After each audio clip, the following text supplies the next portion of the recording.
அனைவருக்கும் வணக்கம். இந்திய சுதந்திர தினம் ஒவ்வொரு ஆண்டும் ஆகஸ்ட் 15ஆம் தேதி கொண்டாடப்பட்டு வருகிறது. 1947 ஆகஸ்ட் 15 பிரிட்டிஷ் ஆட்சியிலிருந்து விடுதலை அடைந்து தனி விடுதலை நாடாக ஆனதை அனுசரிக்கும் விதமாக கொண்டாடப்பட்டு வருகிறது. இந்த நாளில் நாடு முழுவதும் தேசிய கொடி ஏற்றப்பட்டு மரியாதை செலுத்தப்படும்.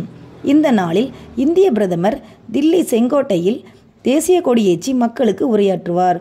அப்போது சுதந்திர போராட்ட தியாகிகள் நினைவு கூறப்பட்டு அவர்களுக்கு மரியாதை செலுத்தப்படும். பிரதமர் சென்ற ஆண்டு நாடு அடைந்த வளர்ச்சியையும் வரும் ஆண்டுக்கான குறிக்கோள்களையும் நாட்டு மக்களுக்கு அறிவிப்பார். ஒவ்வொரு மாநில தலைநகரிலும் மாநில முதலமைச்சர்களும் தேசிய கொடியை ஏற்றி வைத்து நாட்டு மக்களுக்கு உரையாற்றுவதுடன் நலத்திட்ட உதவிகளையும் வழங்குவார். இதுபோல மாவட்ட அளவில் ஆட்சித் தலைவர்களும் அரசு அலுவலகங்களில் அதன் உயர் அதிகாரிகளும் பள்ளி கல்லூரிகளில் தலைமை ஆசிரியர், முதல்வர் அல்லது சிறப்பு விருந்தினர் கொடியேற்றி வைத்து சிறப்புரை ஆற்றுவார். நன்றி.